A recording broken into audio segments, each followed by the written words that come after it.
there are a lot of people that are involved in this, but one of the people that came into the hands of this property is a guy named Gus Sands, and this is all public record. I can talk about this. Just sort of tell me what happened.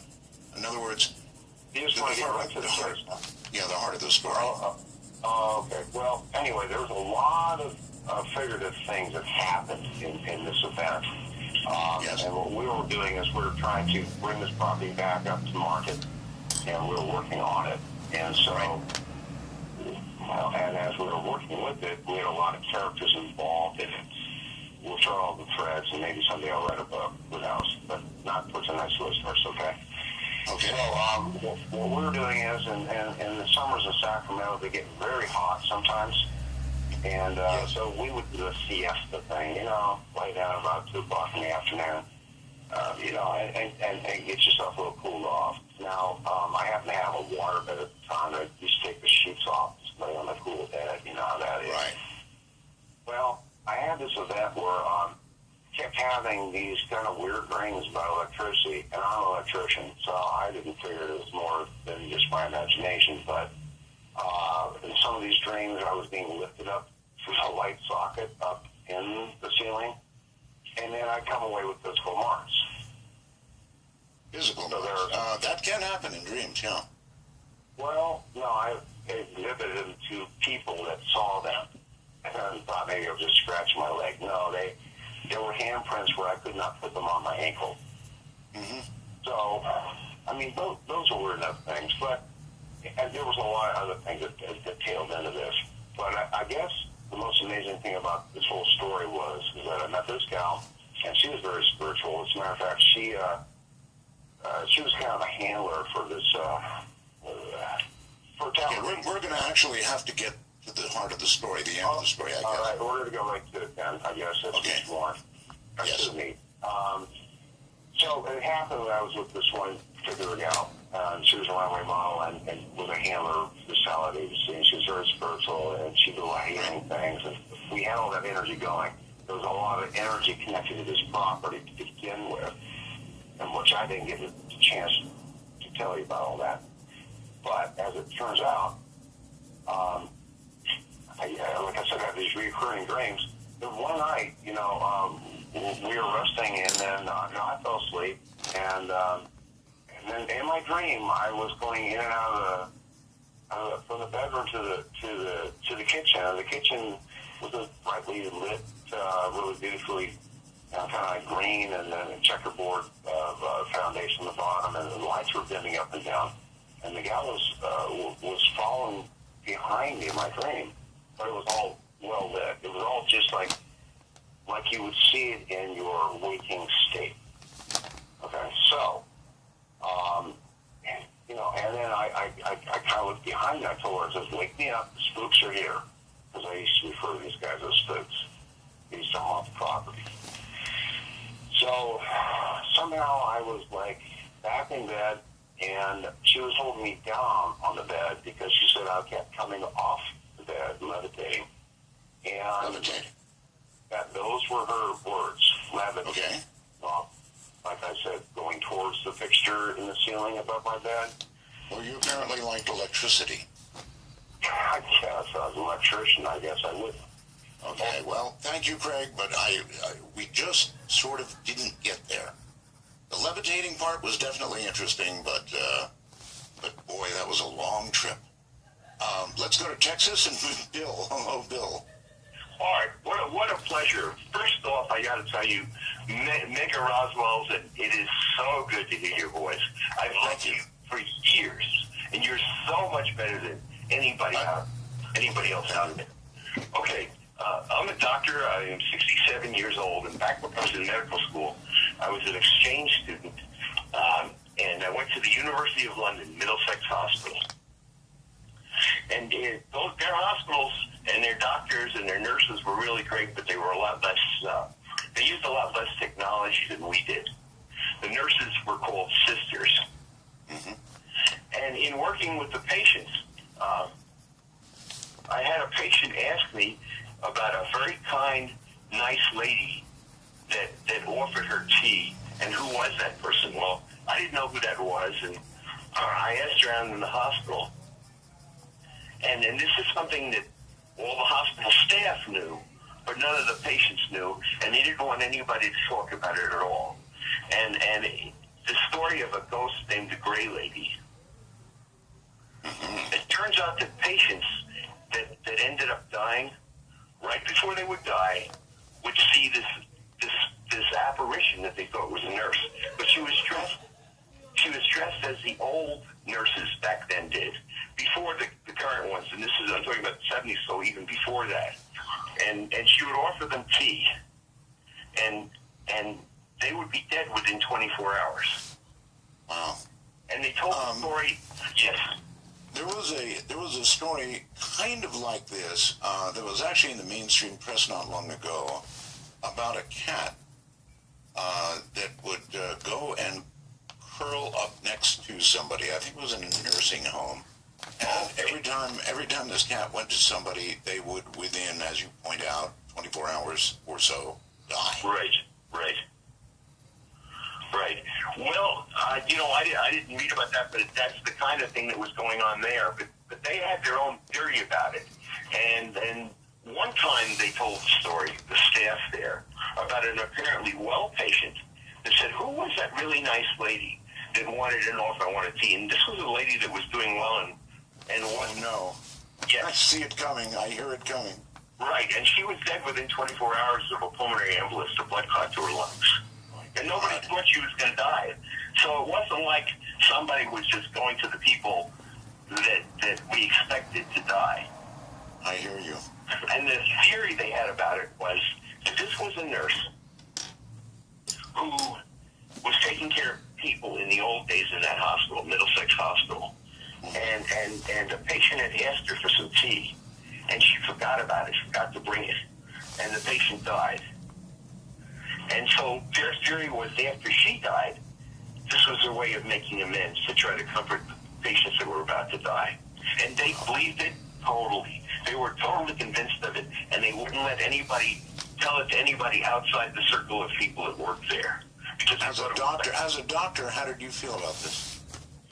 You know, I have seen so many things that you wouldn't think was possible. People lived that you wouldn't think should have lived. I'm on board with it. I really am. I mean, I think there's more things out there than people know about. Obviously so. Thank you very much. That's very interesting from a doctor. It would be interesting, wouldn't it, to hear from other physicians that I know have heard many and have seen many, many things that should not be possible, and yet are. Still, as a doctor, as a scientist, actually, and you can refer to a doctor, I think, as a scientist of sorts, right? Very well schooled. It's almost ingrained in them to, well, chuckle at this sort of thing, and yet they meet up with it.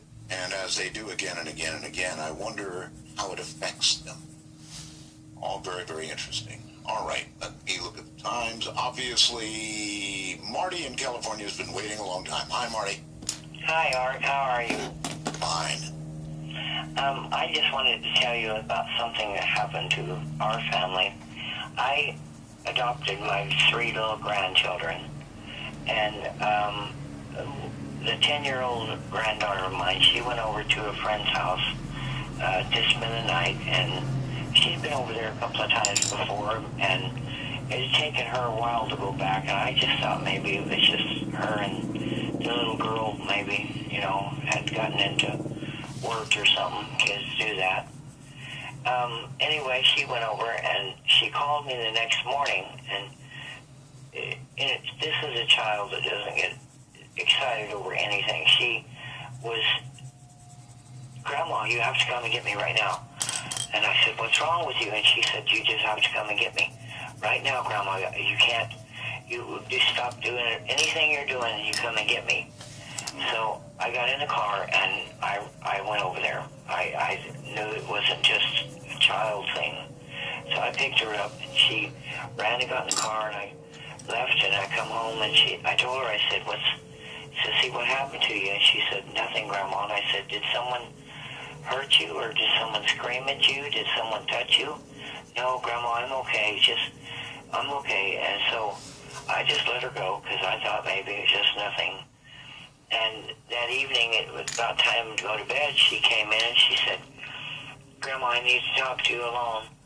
So we went in my bedroom, and she just broke down and started crying hard and shaking. And I said, what is wrong with you? And she said, Grandma, there's 2 black figures in that house over there. And she said, they're real bad. And I said, what are you talking about? She said, last night when I was asleep, she said, something was breathing in my ear. And then she said, well, and it started pulling me across the carpet and it had me by my ankle. And she said, I went to the shower and the next morning, and she said that it was something was on the other side of the shower curtain. And she got so scared that she ran out without even drying off. And she said, Grandma, it's playing with that lady's babies. She has a little baby, so Right. I had to make her a bed next to my bed because she just was hysterical. She was so scared and traumatized. And so the next morning I called my friend and I said, you need to come over here because we need to talk. And she came over and I told my granddaughter, I said, tell her what you told me. And she just broke down crying again. She said, there's 2 black things over there and they're playing with your baby. And my girlfriend, she completely fell apart. And so I told her she needed to ride home, and I said, well, I'll give you a ride and my granddaughter said, well, I don't want to go. I said, come on, Sissy, I'm not going to leave you alone, home alone, so you go. We're not going to get out. So I drove up in the driveway, and it's kind of an upgraded driveway, uphill a little. Yes. I pulled up there, and the lady got her baby, and she got out. And, this lady's hysterical. She doesn't know what to do, and she's scared, too. And I told her, whatever you do, don't keep the baby from them. It might make whatever it is mad. And then it could really, if it's playing with a baby and not bothering it. Anyway, she got out, and all of a sudden, my 10-year-old granddaughter started kicking the back of the passenger seat. She was screaming like somebody was stabbing her. She said, go, Grandma, go, he's coming out the bathroom window. It was a 2-story. And I said, oh, my God. And she said, she just was screaming hysterical, Grandma, go, go, go. So And I flew out of there. You saw nothing? No, I didn't see anything. I was having some kind of cardiac arrest when she was doing this because it scared me so bad. Yeah. And seeing her hysterical, so I flew out of the driveway, almost tore up my car, got her home. She was just hysterical for days and days. Slept next to my bed. I had to get a see-through shower curtain because she was worried about something being on the other side. It took a couple of months before she was asleep in her own room. And All right. I would suppose that this kind of thing would put you into a state of shock. So that, yes, you wouldn't want to be in the shower, and if you were, you'd want to be able to see out. And playing with babies? No, I think not. Perhaps it would be interpreted by somebody as play, but it only takes once, right? Let's go to Jeff in California. Hi, Jeff. Hello, Art. How are you? Quite well, thank you. Great. I'm a little nervous, so you'll have to bear with me a little bit. I'll try my best here. Best thing to do is take a deep breath and just relax. Yeah, we're not all used to being on the radio like you are. I have a ghost story that happened to me. It was back in June of 1985. A friend of mine that I grew up with had the same birthday, and I hadn't seen him for a few years. And we always tried to get together on our birthday because we have the exact same birthday. And at that time, he ended up in a little town called Lake Elsinore. And I drove out there. We got together, and we went to, I asked him, if there were any old abandoned houses or anything like that to visit because that's what we did a lot of when we were growing up. And he told me there was this great one nearby.